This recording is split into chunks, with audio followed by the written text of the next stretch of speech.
अस्सलाम वालेकुम स्टूडेंट्स। आज का हमारा टॉपिक है न्यूमेरिकल प्रॉब्लम्स। इसमें हम न्यूमेरिकल नंबर 13.1 और 13.4 जो है वो सॉल्व करेंगे। न्यूमेरिकल 13.1 में हमें बताते हैं कि at a particular temperature the speed of sound in air is 333 metre per second. If the wavelength of the sound wave is 3 centimetre, calculate the frequency of the sound wave.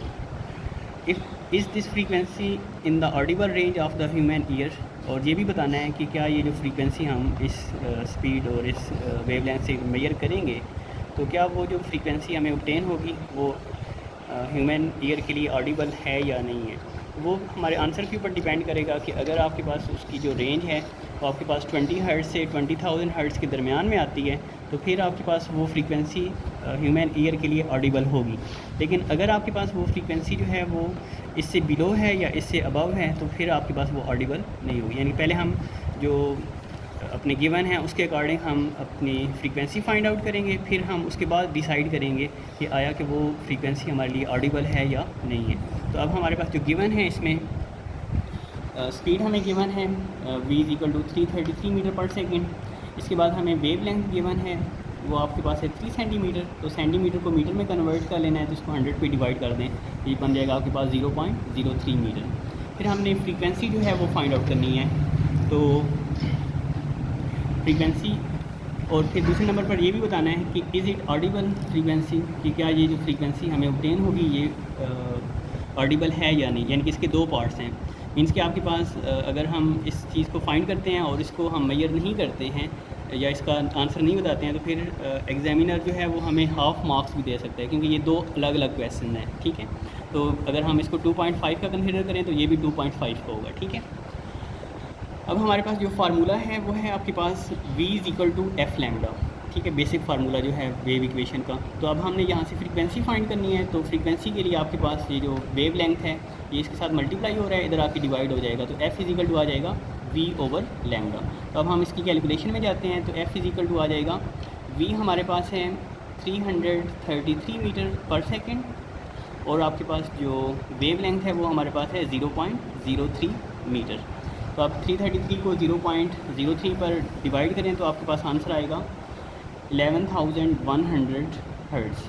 तो ये आपके पास अगर हम इसको book के according इसका answer जो है वो लिखते हैं तो इसको हम, क्योंकि ये आपके पास जो 11,100 जो फ्रीक्वेंसी है ये अप्रोक्सीमेट फ्रीक्वेंसी है। ठीक है, तो हम इसको राउंड ऑफ करके जो है वो 11 किलो हर्ट्ज़ या 11,000 हर्ट्ज़ जो है वो लिख सकते हैं। ठीक है, तो अब आपके पास ये जो 11 किलो हर्ट्ज़ फ्रीक्वेंसी है ये आपके पास between the range of 20 to 20,000 hertz है।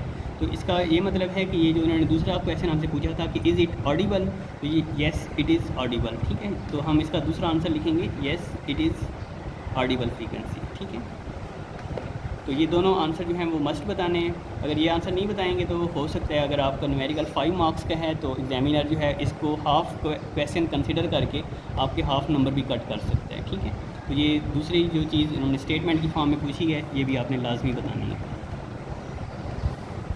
इसके बाद दूसरा क्वेश्चन है हमारे पास a waves travel with a speed of 500 metre per second and has wavelength of 2 metres, calculate the time period of the wave. तो बताएं कि जो आपके पास उस वेव को अपनी एक जो साइकिल है उसको कंप्लीट करने के लिए कितना टाइम जो है वो लगेगा, या वो अपना एक चक्कर जो है वो कितने टाइम के बाद मुकम्मल करेगी। ठीक है, तो अगर उस वेव की स्पीड जो है वो 500 मीटर पर सेकेंड हो और उसकी वेव लेंथ जो है वो 2 मीटर हो तो हमने इसमें जो time period of the wave है यानी कि जो t है वो हमने फाइंड आउट करना है। तो अब इसमें जो हमारे गिवन है वो आपके पास स्पीड इसमें दी गई है 500 मीटर पर सेकेंड। इसके बाद हमें वेव लेंथ जो है वो गिवन है जो कि है आपके पास 2 मीटर। हमने फाइंड क्या करना है इसमें टाइम पीरियड। तो टाइम पीरियड का फार्मूला जो है t इज़ इक्वल टू होता है 1/f। लेकिन यहाँ पर अब जो हमारे पास फ्रीक्वेंसी है वो गिवन नहीं है तो हम इस चीज़ को यानी कि v और लैम्डा यानी कि स्पीड और वेव लेंथ को यूज़ करके वेव इक्वेशन की मदद से जो फ्रीक्वेंसी है वो पहले फाइंड आउट करेंगे और फिर फ्रीक्वेंसी की मदद से हम जो टाइम पीरियड है वो फाइंड आउट करेंगे। तो अब v इज़ इक्वल टू होता है f लैम्डा, तो f इज़ इक्वल टू आ जाएगा v ओवर लैम्डा। तो अब यहाँ पर हम इसकी कैलकुलेशन में जाते हैं तो v हमारे पास है 500 मीटर पर सेकेंड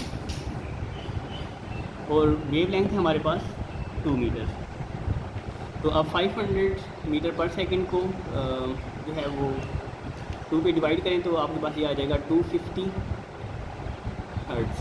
ठीक है, अच्छा, अब आप इसमें मीटर से कैंसिल हो जाएगा, तो पर सेकंड जो है वो आपके पास हर्ट्ज़ की इक्वल होता है। तो फ्रीक्वेंसी का यूनिट हमने साथ में 250 हर्ट्ज़ लिख दिया। अब हमारे पास फ्रीक्वेंसी जो है वो हमने फाइंड करनी मेजर कर ली है। तो अब हम इसकी मदद से जो टाइम पीरियड है वो फाइंड आउट करेंगे। तो टी इक्वल टू होता है 1/f, तो ये आपके पास आ जाएगा 1/250। तो 1 को हम 250 पे डिवाइड करेंगे तो हमारे पास आंसर आ जाएगा 0.004